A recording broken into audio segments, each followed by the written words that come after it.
오늘 우리가 읽은 말씀에 한 왕의 이름이 나오죠. 여호사밧. 이 여호사밧이라고 하는 왕은 네 번째 왕인데 훌륭한 왕이라고 할 수 있습니다. 그래서 이 왕은 이 나라가 하나님이 세우신 나라이기 때문에 하나님을 신앙하는 그 신앙이 이 백성들에게 온전히 세워져야 되겠다고 생각을 하고, 그래서 이 서기관들은 성경을 필사하는 사람들이거든요. 레인들이나 이런 사람들을 각 곳에 보내서 하나님 말씀을 가르치고, 그래서 신앙을 회복하는 운동을 했어요. 또한 이 백성들이 좀 편안하게 잘 살도록 해야 되겠다고 생각하고, 그런 이제 나라의 행정에 있어서 불편하거나 잘못되어 있는 걸 다 개선하고, 그래서 백성들이 이제 무슨 일을 하거나 사업을 하거나 하는데 이렇게 유리하도록 그렇게 나라 운영에 힘썼습니다. 뿐만 아니라 항상 주변에 적이 쳐들어오고 또 전쟁들이 일어나기 때문에 어쨌든 이제 전쟁이 나면 잘 훈련된 군대, 그리고 더 이제 강력한 군대가 필요하기 때문에 그가 이제 군대를 더 많이 이제 보강을 하고, 그래서 각 성읍마다 부대를 주둔하게 합니다. 예루살렘에는 아주 용감한 그런 이제 부대가 수도를 지키게 하고, 국경적 이런데 또 군대를 보내서 잘 이 나라를 지키도록 그렇게 했어요. 그래서 역대하 17장 10절 이하를 보면 그 군대 수를 이렇게 구분해서 말씀했는데, 그래서 보태면 얼마나 되느냐 하면 116만이 되는 거예요. 유대 나라가 그렇게 크지 않잖아요. 그런데 그런 나라에서 군인이 100만이 넘는다. 116만이다. 이게 엄청난 거예요. 당시의 주변 나라들은 이만큼의 군대를 이렇게 보유하지 못했습니다. 어쨌든 이렇게 강한 군대가 있고, 또 백성들은 그 왕의 탁월한 이 정치적인 그러한 지적으로 말미암아 잘 살 수 있는 이런 이제 환경 속에서 평안히 살아가는데, 참 이 예상치 못한 전쟁이 일어난 거죠. 그러니까 지금까지 유대 나라를 호시탐탐 노렸던 이 아람이라고 하는 나라가 모압과 암몬과 그리고 마암이라고 하는 이 나라까지, 이게 전부 합하면 4개 나라잖아요. 4개 나라. 이 4개 나라가 연합군을 만들어서 이 유다를 치려왔던 거죠. 그때는 이제 남북왕국이니까 유다는 사실 어떤 면에서 두 지파밖에 없는 작은 나라잖아요. 그러니까 사실 이제 군대가 이렇게 많이 있어도 4개 나라가 자기들의 군사들을 다 모으니까 너무나 그 수가 많단 말이에요.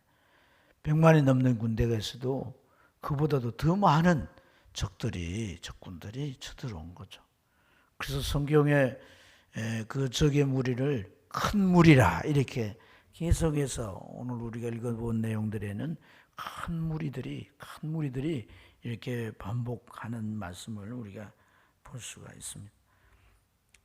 그러니까 사람의 이 생각으로 볼 때 결국 우리가 비록 116만의 군대가 있다 할지라도, 또 훈련이 되고 용명한 그런 장군들이 있고 군사들이 있다 할지라도 엄청난 수가 와서 이 나라를 집어삼키려고 하는데 싸우면 그 결과가 뻔한 거란 말이에요. 참패를 당하고 이제 많은 사람이 군인과 함께 죽게 되고, 살아남은 자들은 다 종들이 되고, 땅도 빼앗기고 집도 모든 것을 빼앗기고 자기들은 존재마저도 없게 되는 큰 위기에 놓여 있었던 것이단 말이죠. 오늘 이러한 이 여호사밧의 상황을 우리가 생각해 볼 때 참 우리가 살아가는 이 세상 사회도 이러한 모습을 우리가 이제 경험하거나 또 우리 주변에서 볼 수가 있는 거죠.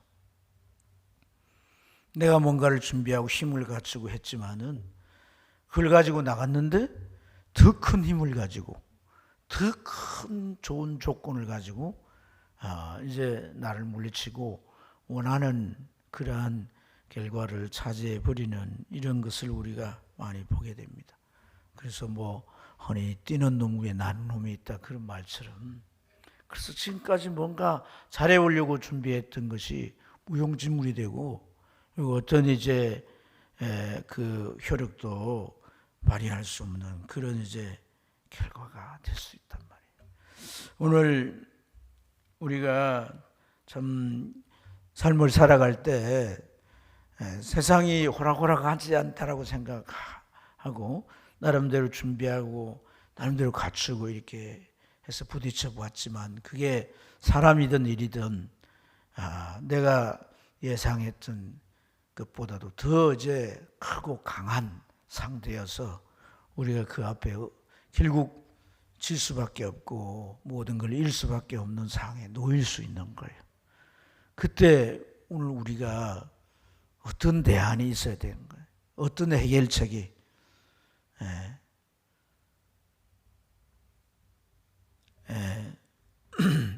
역대하 14장 11절에 보면 그런 말씀이 있습니다. 여호와여, 힘이 강한 자와 약한 자 사이에는 주밖에 도울 자가 없나이다. 힘이 강한 자와 약한 자, 나는 힘이 약하고 저건 나보다 힘이 강한데 이 사이에 도울 자는 하나님밖에 없다. 아사 왕은 사실 여호사밧의 아버지. 그러나 이제 쳐들어온 이 적과 싸워야 되는데 이 아들의 처한 상황을 먼저 경험한 거죠. 큰 적 앞에서 싸움의 결과는 뻔합니다. 하나님 앞에 기도하는 거죠.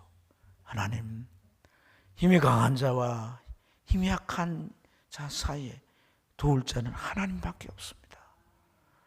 그렇게 하나님 앞에 간절히 기도할 때 하나님은 아사를 붙잡으시고 그의 군대를 통해서 적을 물리쳐 승리하게 하신 줄로 믿습니다. 그래서 정말 우리가 이 아사에게 있어서 강한 적과 맞섰을 때에 자기를 도울 자기 편이 되어서 그 적을 물리치고 승리를 안겨줄 그러한 자가 하나님이셨던 거예요. 하나님이 그 문제에 대한 대안이란 말이에요. 우리에게 하나님이 진짜 하나님이 있다라고 하는 것은 온 세상의 군대나 무슨 특별한 무기나 어떤 힘보다도 우리에게는 더 큰 이제 축복이고 또한 특권인 줄로 믿습니다. 중요한 것은 하나님을 우리가 다 믿는 거예요. 하나님을 신앙을 하는 거예요. 그래서 오늘도 이렇게 우리가 하나님 앞에 나와서 기도하는데 문제는 하나님께서 내 편이 되어 주실 것이다. 내가 어떤 상황 가운데 처해도 하나님은 나를 승리의 길로 이끄실 것이다 라고 할 때 우리에게서는 하나님이 너희 그렇게 해주실 것이라고 하는 하나님에 대한 확신이 있어야 되는 거다. 그것이 나의 일방적인 신뢰가 아니라 일방적인 확신이 아니라 하나님이 그렇게 해 주실 것이라고 하는 그러한 하나님도 이제 나를 도우시고 나에게 승리를 안겨 주실 것이라고 하는 그런 이제 하나님도 그렇게 하실 수 있어야 된다 이 말입니다. 근데 오늘 여기 이제 이 여호사밧은 이런 상황에 처했지만은 사실 그 마음 가운데는 정말 이 상황 가운데 하나님이 나를 도우실까? 사실 그가 이게 군대를 많이 모집하고 100만이 넘는 그런 군대를 이제 더 크게 이제 확장해서 어떤 전쟁도 다 승리하기를 원했지만은 이런 이제 더 많은 적들이 쳐들어올 거라는 생각은 전혀 하지 못했던 거단 말이죠. 그런데 하나님께서 이러한 상황 가운데 자신을 도와주실 수 있는가라는 그러한 스스로에게 질문을 해보았을 때 그 자신이 없는 거예요. 왜냐하면 그는 하나님과의 관계 속에서 지난날 하나님 앞에 잘못된 그러한 자기의 허물이 있었다는 거예요. 잘못된 자기의 죄가 있었다는 거예요. 그게 뭐냐면 북왕국 이스라엘과 같이 연합해서 전쟁을 하기도 하고 북왕국의 왕인 아합 그 딸인 아합의 딸인 아달랴라고 하는 그 공주를 자기 아들 여호람과 혼인을 시키고 그래서 그 자식들이 바른 길로 가지 못하도록 그렇게 했고 그러한 문제에 대해서 예후라고 하는 선지자가 와서 이 왕에게 책망하게 되는 거죠. 당신이 악한 자와 하나가 돼서 그렇게 하는 것을 하나님이 보시고 하나님이 진노하신다. 하나님의 징벌이 당신에게 임할 것이다. 이렇게까지 말씀을 하셨단 말이에요. 그러니까 오늘 사실 이 전쟁은 어떤 면에서 보면 악한 자와 연합한 악한 자와 손을 잡은 그 결과로는 징벌일지도 모르는 거예요. 이러한 상황이기 때문에 이 여호사밧의 마음에 과연 하나님이 나를 도우실까? 라고 하는 데 있어서 그는 마음에 강력한 확신이 그 안에 있을 수가 없는 것이다 말이에요. 그러나 오늘 이제 우리가 이 말씀을 쭉 보면 이 여호사밧이 한 일이 있어요. 그것이 뭐냐 하면 성전으로 가는 것입니다. 성전. 성전에 왜 갔을까요? 성전에 간 것은 하나님의 언약을 기억하고 그 언약을 의지하려고 간 겁니다. 그 언약이 뭐냐면 솔로몬이 성전을 짓고 봉헌식을 할 때 하나님 앞에 기도하죠. 하나님, 이 성전을 지어서 하나님께 하나님의 집으로 드리지만 하나님이 어찌 여기 거하시겠습니까? 하나님은 이 우주 천지에 거하실 만한 그러한 합당한 곳이 없습니다. 그러나 하나님의 성전을 여기에 이렇게 지어 놓으셨으니 하늘에서 하나님 이 성전을 바라보시고 이제 성전에 와서 당신의 백성들이 기도할 때 귀를 기울여 들어주십시오. 그들이 혹 잘못했을지라도 회개하고 하나님의 도우심을 구할 때 그것이 환난이나 전쟁일지라도 하나님 구해주시고 하나님께서 승리하게 해달라고 그렇게 솔로몬이 기도할 때 하나님께서 그리 하겠다고 이제 약속하셨단 말이에요. 열왕기 상 9장에 보면 하나님의 그러한 약속들이 쭉 나오지 않습니까? 8장에는 솔로몬의 기도가 나오고. 그래서 오늘 이 여호사밧도 우리가 이제 읽은 이 말씀 가운데 바로 그러한 것을 하나님께서 이 땅에 성전을 짓게 하시고 그 성전에 가서 기도할 때 비록 죄를 지으실지라도 회개하고 하나님 앞에 도우심을 구하면 하나님 들으신다고 약속하지 않았습니까? 그러면서 성전에 나가서 이 여호사밧은 기도하는 거죠. 온 백성들과 함께 금식하면서 기도했다라고 하는 것은 회개를 의미하는 겁니다. 지난날에 자기의 잘못을 회개하면서 하나님의 도우심을 이렇게 구하게 되죠. 하나님은 자기의 약속, 하나님의 약속을 들고 나오는 그러한 자들, 그러한 자기 백성들, 그들에게는 하나님께서 그들이 죄가 있고 문제가 있고 지금까지 하나님 앞에 충성스럽게 살지 못한 그런 연약함이 있다 할지라도 하나님은 그 언약 때문에 그 모든 것을 회개할 때 용서하시고 다시 그를 붙들어서 구원이 필요하면 구원을 주시고 다시 그를 이제 이렇게 세우셔서 새로운 삶을 주시는 줄로 믿습니다. 그래서 하나님께서 그의 기도를 들으시고 야시엘이라고 하는 레인을 통해서 하나님께서 성령의 충만, 하나님의 영이 충만하게 한 다음에 하나님의 말씀을 대언하게 해요. 백성들과 여호사밧 왕은 들으십시오. 하나님께서 말씀을 하십니다. 너희는 이 큰 무리로 인하여 두려워하지 말라. 전쟁은 다 내게 속한 것이다. 그리고 그들을 맞서 나가라. 나의 구원을 너희가 보게 될 것이다.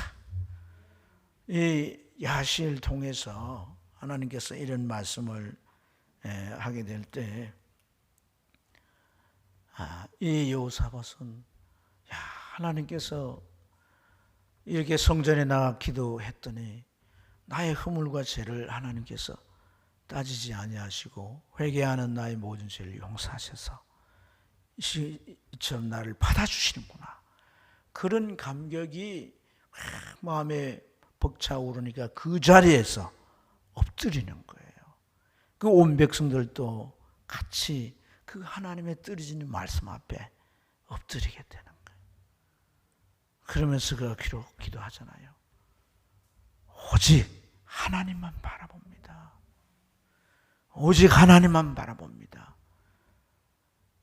백성들을 향해서도 너희들은 하나님을 신뢰하라. 하나님이 선지자를 통해서 하신 그 말씀을 신뢰하라. 하나님께서 너희들에게 반드시 승리를 주실 것이다. 그래서 이러한 과정을 통해서 오직 하나님만을 바라보게 될 때 하나님은 그 전쟁을 자신의 전쟁으로 만들어 가십니다. 그래서 오늘 여기 보면 여우엘이라고 하는 곳에 너희들이 가서 기다리고 있으면 그들이 이제 그 고지를 해서 올라오게 될 텐데 너희들은 거기에 서서 찬양을 하라는 겁니다. 여호와의 그 인자하심을 찬양하라는 거예요. 그 인자하심을 감사하라는 거예요. 하나님의 인자하심이 영원하다고 하나님께 감사하며 그 인자하심을 노래하며 그렇게 찬양하라는 거예요. 그랬더니 이 여호사밧이 116만이나 준비하고 훈련해가지고 용맹스러운 거기에 용사들도 있고 군장들도 있는데 그들을 하나님이 쓰지 아니하세요. 하나님은 그 전쟁을 하나님이 직접 이 사개 연합군들을 다 물리치시고 그들을 전멸시킨 줄로 믿습니다. 오늘 이렇게 여호사밧이 성전에 와서 하나님을 바라보게 될 때 그는 도무지 이길 수 없는 확률, 그 상황을 바꿀 수 없는 상황, 이러한 상황을 전환시키고 그가 가지고 있는, 그가 할 수 있는 그 어떤 것도 필요 없게 하나님 만드시고 오직 하나님께서 전적으로 행하셔서 그의 승리를 안겨주신 줄로 믿습니다.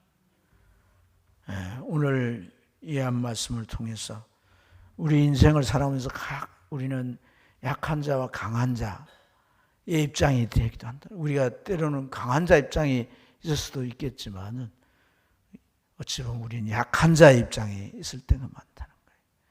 그 사이에 누구를 두어야 되겠습니까? 하나님을 두셔야 합니다. 누가 하나님을 그 강한 자 그리고 약한 자인 나 사이에 하나님을 둘 수 있는 자가 누구겠어요? 과거에 허물이 있고 죄가 있고 잘못이 있고 불충했다 할지라도 하나님의 성전에 나와서 하나님을 간절히 바라보는 그에게 하나님은 그 사이에 서서 우리 대신에 싸우시고 승리를 안겨주시는 줄로 믿습니다.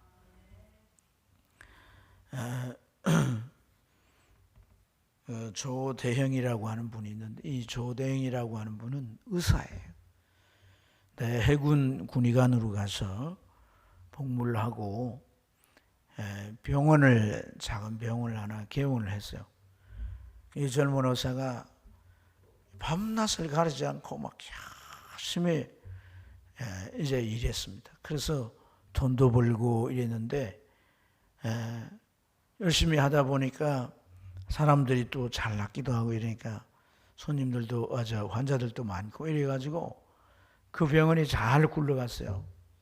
근데 한 3년이 됐는데 너무 몸이 피곤하고 힘들어서 이제 대학병원에 가서 이렇게 검진을 해보니까 간암인 거예요. 간암이 아주 말긴 거예요. 그래서 그가 이제 참 시한부, 그러니까 3개월 넘기지 못한다라고 하는 시한부 인생이 된 겁니다. 이제 조대영이라는 분이 그런 지경이 되었다 보니까 참 앞이 캄캄한 거죠. 자신은 아직 젊은 나이고 또 이제 아내와 자녀들을 생각해 볼 때 참 이제 살아갈 일이 막막한 거예요. 그래서 이거 어떻게 해야 되냐, 내가 이대로 3개월 후에 죽고 말 것인가, 그런 생각을 하다가 자기가 어릴 때부터 다녔던 그리고 이제 의사가 되고는 교회를 나가지 않았는데 그런 지난날 신앙생활 했던 것이 생각이 나게 된 거예요. 그래서 그가 내가 지금 이 큰 병과 죽어가는 이 목숨을 두고 내가 할 게 무엇인가? 내가 의사인데 약으로도 어떤 수로도 치료될 수 없는 상해, 내 앞에 놓인 죽음인데 내가 하나님 앞에 나아가는 것이 유일한 나의 길이다. 그렇게 생각을 하고 그때부터 새벽과 저녁에 교회를 가서 기도를 하기 시작합니다. 하나님 앞에 간절히 한 날도 빠지지 않고 그렇게 기도를 하는 가운데 혼자서 그렇게 기도를 하는 거예요. 그렇게 기도를 하는 가운데 수많은 시간을 그렇게 기도를 했는데 어느 날 밤에 갑자기 몸이 뜨거워져 오는 거예요. 그러더니 불덩어리가 자기 안으로 들어와가지고 온몸을 태우는 것 같더란 거예요. 성령의 충만함을 받게 돼요. 그래서 너무나도 그 은혜를 통해서 이 자기를 하나님 만나 주시고 구원해 주신 하나님을 인하여서 막 감격과 기쁨과 감사가 넘쳐나고 뭐 죽는 거는 이제 다 문제고 하나님 자신을 만나 주셨다는 그러한 그 기쁨 때문에 막 밤을 새서 그렇게 기도했는데, 그리고 그 이후에 아픈 증상이 없어지고 나중에 병원을 가보니까 간암이 다 태워지고 없어진 거예요. 그래서 건강한 몸으로 회복이 된 겁니다. 그래서 전남 고흥에다가 조외과위원이라고 하는 병원을 이제 차려가지고 그렇게 이제 개원을 다시 하면서 기도해요. 하나님, 내가 죽을 수밖에 없는 자인데 나를 다시 살려주셨습니다. 내가 참 죄짓고 돈 벌어서 어떻게 잘 살아보려고 이렇게 살았던 당자 같은 나를, 또 질병 걸려서 시한부 생명으로 이렇게 지냈던 나를 다시 살려주셨으니 이제 내가 이후의 모든 삶을 하나님 영광 위에 살겠습니다. 그렇게 하나님 앞에 고백하고 환자들 가운데 가난하고 병원비를 낼 수 없는 사람들 무료로 치료해주고, 그리고 이제 시골 이런데 이제 간호사와 같이 또 가서 진료도 해주고, 그래서 이분이 고흥의 수바이처라는 그러한 별칭을 얻을 만큼 훌륭한 사람, 고흥에 있는 고흥교회 장로가 되어서 그렇게 하나님을 지금도 그렇게 섬기고 있다고 해요. 하나님 살아계신 겁니다. 내가 지금 하나님을 만나지 못하고 하나님이 뭐 없는 것 같이 이렇게 답답해 하지만은 정말 내가 절실하고 하나님 만나기를 그렇게 갈망하고 소원한다. 하나님 앞에 나와야 되는 거예요. 하나님께서 자기 이름을 두신 곳이 성전이지 않습니까? 교회지 않습니까? 하나님 앞에 나와서 간절히 기도하고 기도하면 하나님 날 만나 주시고 나에게 새로운 삶의 길을 열어주시는 거예요. 우리가 어떤 생각을 가지고 사는지 모르지만은 하나님 앞에 나오지 않는 것은 불신인 거예요. 적당한 그런 방법으로 신앙생활을 하는 것으로 우리는 하나님 만날 수가 없습니다. 하나님만 바라봐야 되는 겁니다. 하나님만 바라봐야 되는 겁니다. 116만의 군대를 준비했지만 하나님은 그것으로 그 전쟁에 하나도 쓰지 아니하십니다. 하나님만을 신뢰하고 전적으로 하나님을 바라보도록. 그럴 때 하나님께서 이 여호수아를 만나 주셨고 그 조대행 장로님을 만나 주셨고 오늘 또 수많은 사람들을 하나님이 만나 주시는 줄 믿습니다. 오늘 이 밤도 하나님을 만나는 그런 복된 밤이 되기를 축복합니다.